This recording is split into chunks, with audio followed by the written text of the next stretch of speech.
G'day, my name's Jac Semmler. I'm the seed manager at the Diggers Club. When you grow from seed, a gardener has a whole world of wonder at their fingertips.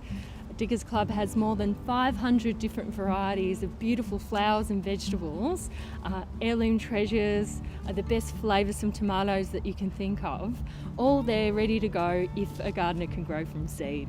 Our seed packets come with a lot of information. We've got some cultural or description on the front of that particular variety, and we've also got a lot of growing information as well. So heights, spacing, how long you can wait until you get your first harvest. But we've also got information on how to sow the seed too, whether it should be by punnet ideally or directly in the garden. And we're going to cover both methods today.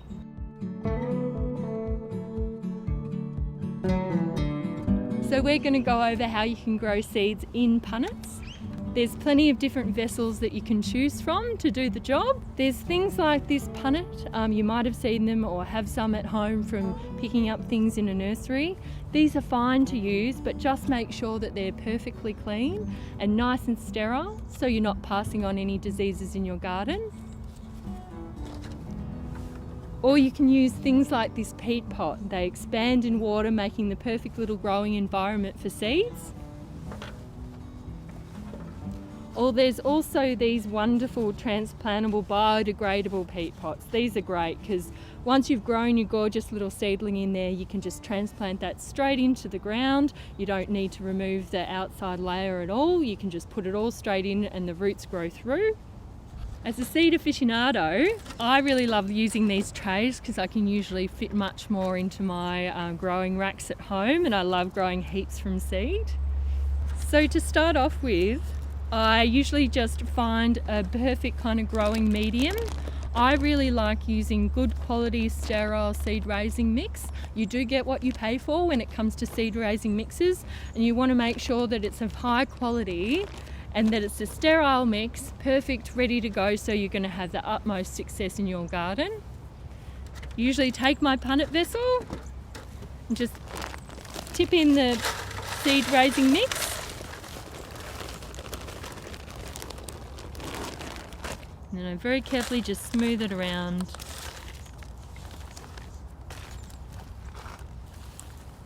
Perfect. I'm not pressing down at all. And just give it a little tap. Perfect. Something like this with a really fine rose is perfect to use, or we have these little bottle top waterers that you can use as well. Just give it a nice little water in.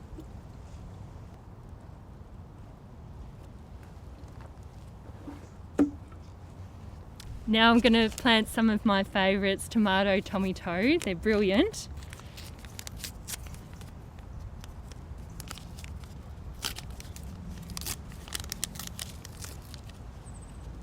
Usually just carefully tip them onto my hand. I'm just going to carefully put one into each sowing area. If two go in at all, it gives me better chances that I'm going to get at least one strong seedling growing, but I do need to be a bit tough and make sure that I snip out the second one as soon as it shows any weakness. Beautiful. I don't want to lose them. I'm going to save them for something else, or I might share them with a friend.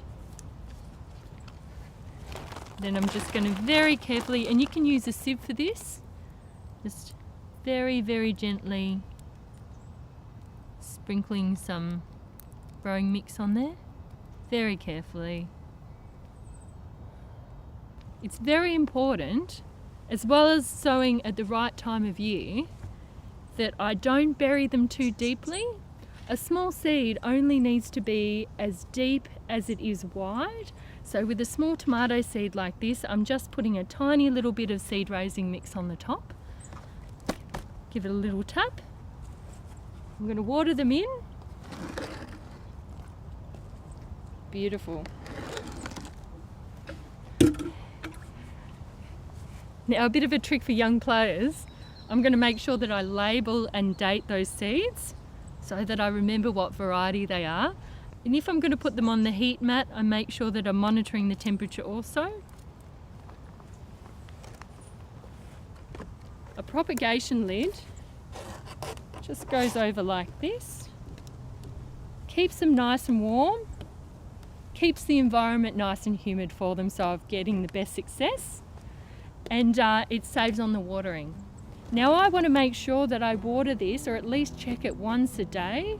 It's very important that those seeds stay moist, not waterlogged, not too damp, but they need to have a bit of moisture so they get started in the right direction.